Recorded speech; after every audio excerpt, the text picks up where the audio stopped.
human heart is a complicated thing, isn't it? We seek connection, intimacy, and validation. But when those needs go unmet, when trust is broken, the consequences can be catastrophic. Today's story is about a young woman, Salome, who lost her life, and a man, Timileyin, who claims their relationship was a year-long secret. A story riddled with accusations, denial, and a level of violence that's hard to comprehend. The questions around Salome Eleojo Adaidu's death are as grim as they are numerous. How could a relationship remain a secret for an entire year? What could drive a man to such extremes of violence? Are we talking about cannibals here? A group of people known for the gruesome way they unalive their victims, who in turn die in their hands as they use them for dinner? And where does the truth lie when it's buried under conflicting accounts of love, betrayal, and cannibalism?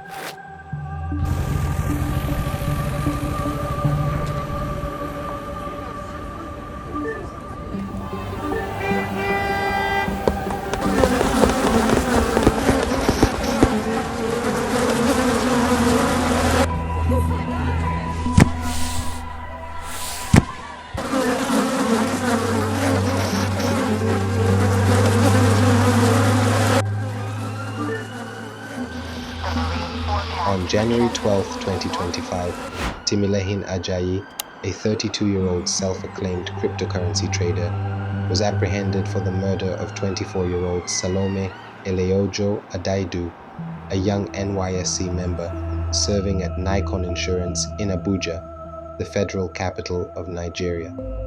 For those unfamiliar with Nigerian acronyms, NYSC stands for National Youth Service Corps, a year-long paramilitary community service program for graduates.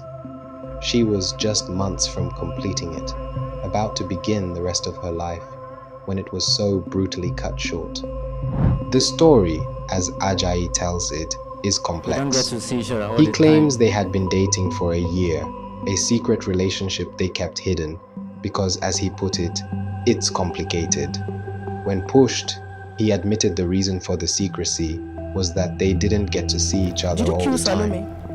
An excuse which didn't really explain anything. But before we continue with his confession, let us look at the story from the perspective of the victim's relative. I mean, her elder sister. The family's account paints a starkly different picture. Patience, Salome's elder sister, recounts a day etched in horror.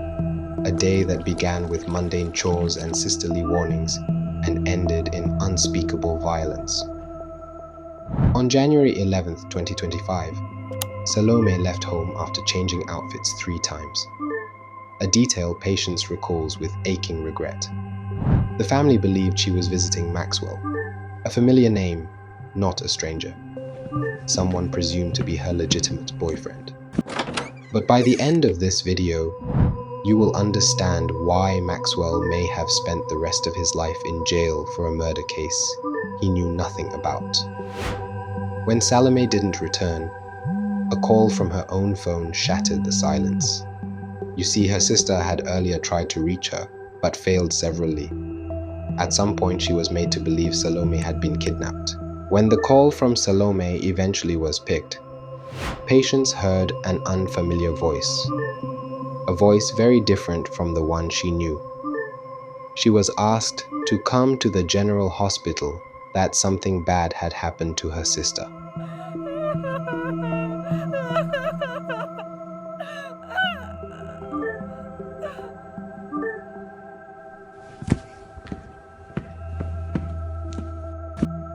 On getting there, she saw her family members who were already present.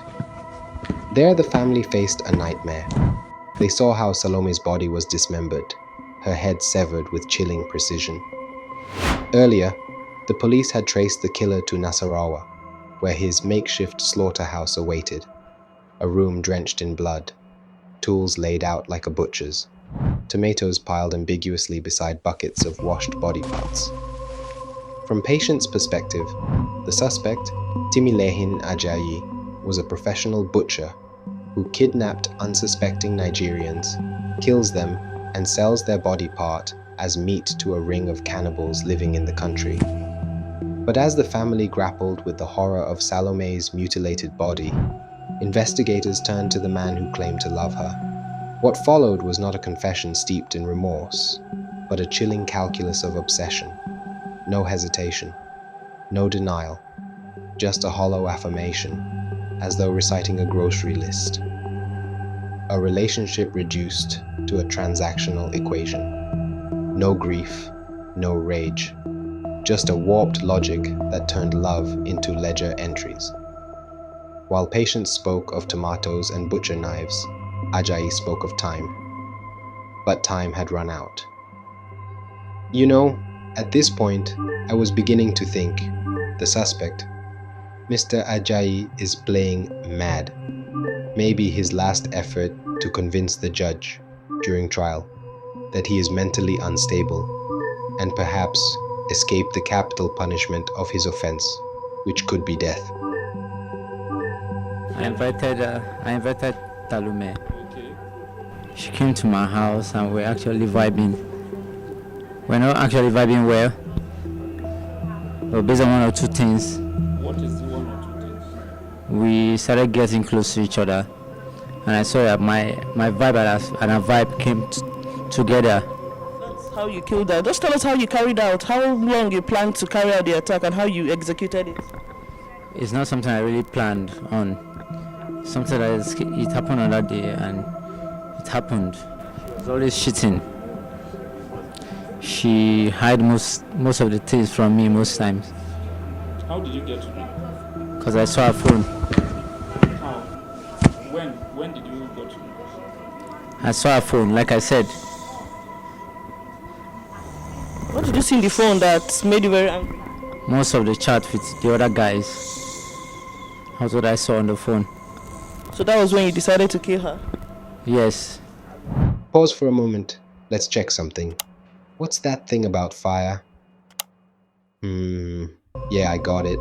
Fire burns. Now let's go back to his story. Do you have any regrets? I don't have any regret. Okay, you don't regret killing her. I don't. Why? Because life is reciprocal. That's what I thought. Life is reciprocal. When asked if he had any regrets, Ajayi's response is even more chilling than his previous confession. I don't have any regret, he said. Because life is reciprocal, he added, as if some basic level of human decency is a transactional act.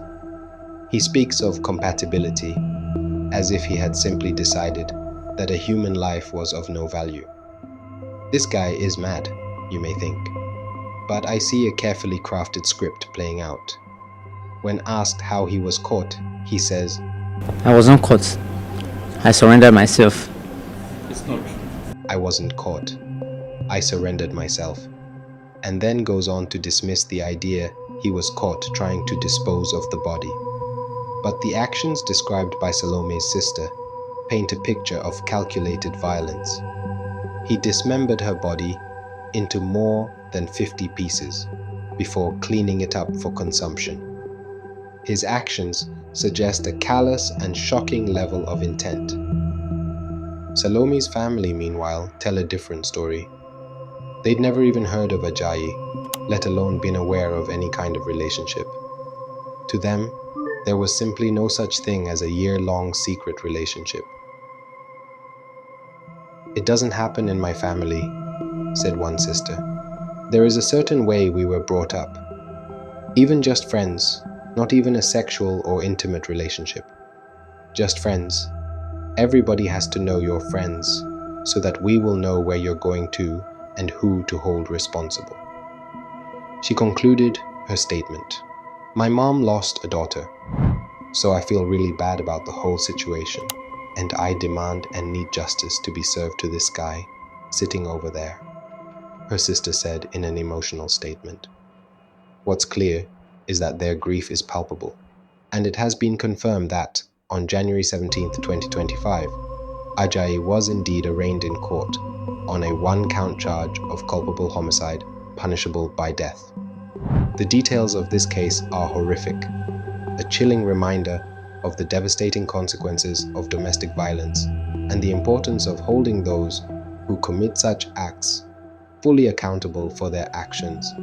And amidst the horror, the question remains, how can we make sure that no family has to endure the unimaginable loss suffered by Salome's?